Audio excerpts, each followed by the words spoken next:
శ్రీ గణేశాయ నమ. ఓం శ్రీ మాత్రే నమ. ఓం సర్వమంగళాయ నమ. ఈరోజు హస్తరేఖ జ్యోతిష్యంలో భాగంగా ఆయుష్ రేఖ గురించి పూర్తి వివరాలు ఇవ్వాలనే ఉద్దేశంతో మీకు మరో వీడియోని మీ ఇంటికి తీసుకొస్తున్నాం. ఈ ఆయుష్ రేఖలో ప్రారంభం ప్రకారం ఫలితాలు ఉంటాయి. ప్రారంభం నుంచి మధ్యలో గుర్తుల ప్రకారం ఫలితాలు ఉంటాయి. ఈరోజు గురుస్థానంలో ఆయుష్ రేఖ పుడితే శుక్రస్థానం అంతా చుట్టూ కిందకు వస్తే పూర్ణాయుదాయము 100 సంవత్సరాల ఆయుష్ అని చెప్పారు. 100 సంవత్సరాలు మించే 110 సంవత్సరాలతో కూడా బతుకుతారు. కానీ ఈరోజు గురుస్థానంలో పై భాగాన, ఇది గురుస్థానం, ఇదంతా ఇక్కడ దాకా గురుస్థానం, ఇదంతా గురుస్థానం, ఇది పై భాగము, ఇది మధ్య భాగము, ఇది కింది భాగం. గురుస్థానంలో ఎక్కడ పుట్టినా అని చెప్పుకున్నాం. కానీ గురుస్థానం పైన పుడితే, గురుస్థానం పై భాగాన పుట్టినా ఈ విధంగా ఆయుష్ రేఖ అనేటువంటిది ఎలా ఉంది. ఈ గురుస్థానం పై భాగంలో ఎలా పడుతుంది, ఎలా పుట్టి ఎలా వస్తుంది చూడండి, ఎలా వస్తుంది ఆయుష్ రేఖ. ఈ గురుస్థానంలో పై భాగంలో పుట్టి, ఇది ఇది గురుస్థానము, ఇది కింది భాగం, ఇది పై భాగం. ఈ పై భాగంలో పుట్టి మణిబంధ రేఖలను చేరిన ఉన్నత స్థితి అంటే ఆయుష్ రేఖ ఎవరికైనా గురుస్థానం పై భాగంలో కానీ పుడితే ఉన్నత స్థితి. ఉన్నత స్థితితో పాటు ప్రజల ద్వారా ప్రజల సన్మానము పొందువారు అగును. అదేవిధంగా దేశవ్యాప్త కీర్తి ఉండును. ఈ గురుస్థానంలో పుట్టినటువంటి ఆయుష్ రేఖ ఉన్న వారికి దేశవ్యాప్త కీర్తి వచ్చును. ప్రజల ద్వారా సన్మానము. ఈ రేఖ, ఈ ఆయుష్ రేఖ అనేటువంటిది విరిగినను, ఈ ఆయుష్ రేఖ అనేటువంటిది ఇలా ఉందండి అనుకో, ఎక్కడైనా విరిగింది అనుకో చూడండి, ఇలా గ్యాప్, ఇది ఆయుష్ రేఖ ఎక్కడైనా విరిగి ఉన్నా, లేదా ఆగి ఉన్నా, లేదా చిన్న అడ్డు రేఖలు ఉన్నా, ఇలా అడ్డు రేఖలు చిన్నగా ఇలా ఉన్నా ఆకస్మికంగా ప్రమాదం వచ్చును. ఆయుష్ రేఖను చూసి మేము ప్రమాదాలు తెలుసుకోవచ్చు. అంటే ఆయుష్ రేఖ అనేటువంటిది గ్యాప్లు ఇచ్చిన, అదేవిధంగా విరిగిన, లేదు అడ్డు రేఖలు, ఇట్లా అడ్డు రేఖలు ఈ విధంగా చిన్న చిన్న అడ్డు రేఖలు ఉన్నా ఆకస్మిక ప్రమాదం అని చెప్పవచ్చు. ఈ ఆకస్మిక ప్రమాదం అనేటువంటిది ఇక్కడ నుండి ఈ మణిబంధ రేఖలు ఉంటాయి కదా, ఎడ వరకు దారం పెట్టి ఆ దారాన్ని 100 సంవత్సరాలుగా నిర్ధారణ చేసుకొని ఆ 100 సంవత్సరాలుగా ఆ దారాన్ని 5 సంవత్సరాలు 20 భాగాలు చేసుకుంటే మీకు ఉన్నటువంటి అడ్డు రేఖల దాకా ఎంత వయసు ఉందో నిర్ధారణ చేసుకొని ఆ వయసులో ప్రమాదం ఉందని జాగ్రత్త పడి ఆ ప్రమాదాల టైంలో నోరు మూసుకొని సూర్యుడి భగవానికి ఆర్కిమించుకుంటూ చూపించుకుంటూ ఆడితే మీకు ఆడ చతురస్రం ఈ విధంగా ఆవరించి రచన కలుగుతుంది. కాబట్టి రెమెడీ మీ చేతిలోనే ఉంది, కానీ ప్రమాదాలు ముందుగా జాగ్రత్త పడి తెలుసుకోవాలి. అదేవిధంగా ఈ రేఖ తెగి నిచ్చిన మెట్ల వల్లే ఉన్నా చూడు,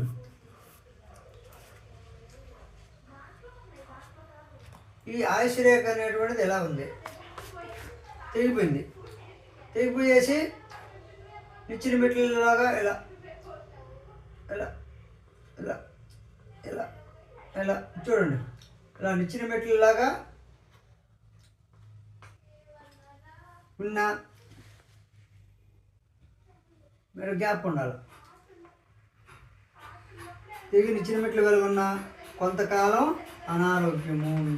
ఈ విధంగా ఇట్లా ఉన్నా లేకపోతే ఇట్లా ఉన్నా కిందకుంటే నిచ్చిన మెట్లలాగా కిందకుంటే ఎలా ఉన్నా కొంతకాలం ఆ గ్యాప్ ఉన్నంత వరకు పూడిపోతుంది.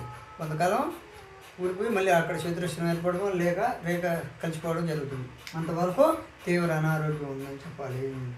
అదేవిధంగా ఈ రేఖ పూర్తిగా తెగి ఉన్న ఈ విధంగా నిచ్చిన రేఖలాగా ఉన్నా, ఇలా ఉన్నా, లేకపోతే కిందకి తెగి రేఖలు ఇలా కిందకుంటే ఇంకా ప్రమాదం, పైకి ఉన్నటువంటి కొంచెం రెమెడీ, కొంచెం సేఫ్టీ. అట్లా కాకుండా పూర్తిగా తెగిపోయి ఈ విధంగా పూర్తిగా ఆయుష్ రేఖ తెగిపోతే మొత్తం తీవ్ర అనారోగ్యం. అదేవిధంగా ఈ రేఖ శిరోరేఖ బుద్ధిరేఖ పైన బుద్ధిరేఖ ఈ రేఖ అంటే ఈ ఆయుష్ రేఖ శిరోరేఖ లేక బుద్ధిరేఖ పెన వేసుకున్న ప్రారంభంలో ఆయుష్ రేఖతో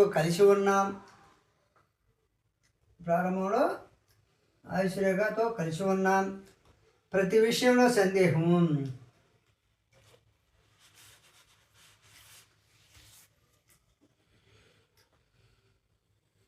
అలా ఉంది. ఈ ఆయుష్ రేఖ ఈ బుద్ధి రేఖ అనేటువంటిది ఇలా వచ్చాయి. ఈ రేఖలు అనేటువంటి మధ్యలో ఇట్లా ఉన్నాయి. పెన్ వేసుకుని ఇట్లా చూడండి, ఈ రెండు పెన్ వేసుకొని కొంత దూరం వచ్చాయి. ఇలా వచ్చింది అంటే ఆయుష్ రేఖ ఈ బుద్ధి రేఖ పెన దగ్గర రెండు కలిసి పెన వేసుకొని కొంత దూరం వచ్చితే అలాంటి వారికి ప్రతి విషయంలో ఈ విధంగా ఇలా పెన్ వేసుకోవడం అంటే రెండు కలిసిపోయి వచ్చేస్తుంది. పెన్లాగా ముడి తాడు ముడిలాగా ఉంటుంది ఇక్కడ మూల. ప్రతి విషయంలో సందేహము, స్వరవ తక్కువ, ఏ పని చేయాలన్నా స్వరవ తక్కువ, ఆలోచన పరుడు, పిరిగితనము, అవమానపడుట, సాహసం ఉండదు. ఈ విధంగా ఆయుష్ రేఖ బుద్ధి రేఖ రెండు కలిసి ఈ విధంగా ఈ భాగంలో తాళ్ళలాగా పెన్ వేసుకొని పోయి ఉంటే తాళ్ళలాగా ఉండాలి. మామూలు కలిసిపోయి ఉండాలి. తాళ్ళలాగా పెన్ ఇలా పెన్ వేసుకోవాలి. ఈ రేఖలు ఉంటే అన్నీ ఏ పని ప్రారంభం చేయాలి, ఏ పని చేయాలి ప్రారంభించాలన్నా వెనుకడుగు వేసుకుంటూ పిరిగితనంతో అవమానభారంతో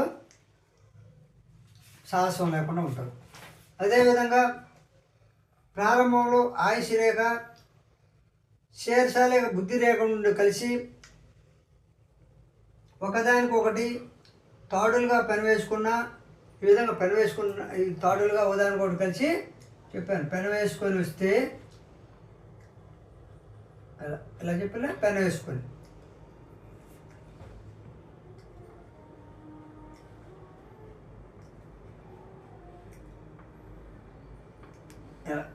చూడు పెన వేసుకుని తాళ్ళలాగా ఉంటుంది.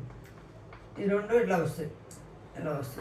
ఆయుష్ రేఖ బుద్ధి రేఖ విధంగా స్టార్టింగ్లో పెన వేసుకొని ఎంత దూరం వస్తాయో అంతవరకు దురదృష్టం. అంతవరకు ఆ వయసు నిర్ధారణ చేసుకోవాలి. ఈ వయసు ఈ విధంగా లెక్కేసుకొని నిర్ధారణ చేసుకుంటే 25 సంవత్సరాలు ఈ విధంగా కిందకి గీసుకుంటే ఇలా మీరు స్కేల్ పెట్టి ఇలా గీసుకున్నా 25 సంవత్సరాలు. ఆ 25 సంవత్సరాల లోపల ఉంటే బాల్య దశలు జరిగిపోయినట్టు. ఆ 25 సంవత్సరాలని 5 భాగాలు చేసుకొని ఏ వయసులో మీకు ప్రమాదం చూసుకోవాలి. ఈ విధంగా ఇక్కడి నుంచి కింద లైన్ తీసుకున్నా మీకు అర్థమైపోద్ది. ఈ విధంగా ఒక్కొక్క భాగం 25 సంవత్సరాలు వేసుకుంటే 4 25 100 ఇట్లా లైన్ తీసుకొనైనా ఆయుష్ రేఖను నిర్ధారణ చేసుకోవచ్చు. కాబట్టి ఈ ఆయుష్ రేఖ ప్రారంభంలో గొలుచుకొట్టులాగా ఉండి ఆయుష్ రేఖ బుద్ధి రేఖ కలిసి వస్తే ఆకస్మికంగా అనారోగ్యము, దరిద్రము, కష్టాలు, నష్టాలు జరుగుతాయి. అదేవిధంగా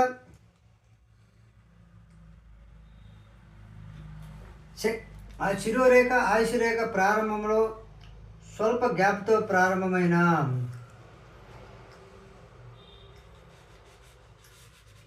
ఇప్పుడు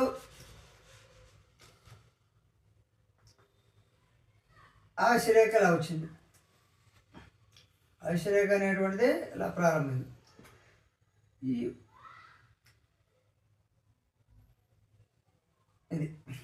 ఇది బుద్ధి రేఖ. ఈ బుద్ధి రేఖ అనేటువంటిది చూడండి ఎలా వస్తుంది. కొద్ది గ్యాప్లో ప్రారంభమైతే ఒకదానికొకటి ఆనుకోకుండా కొద్ది గ్యాప్లో ఆయుష్ రేఖ బుద్ధి రేఖ కానీ బయలుదేరితే బుద్ధి రేఖన్నా శీర్ష రేఖన్నా ఒకటే. స్వల్ప గ్యాప్తో ప్రారంభమైతే మంచిది. అదేవిధంగా కార్యసిద్ధి. ఈ విధంగా రేఖలు కలవకుండా ప్రారంభంలో కొద్ది గ్యాప్ ఉండాలి. మరి ఎక్కువ గ్యాప్ ఇబ్బంది.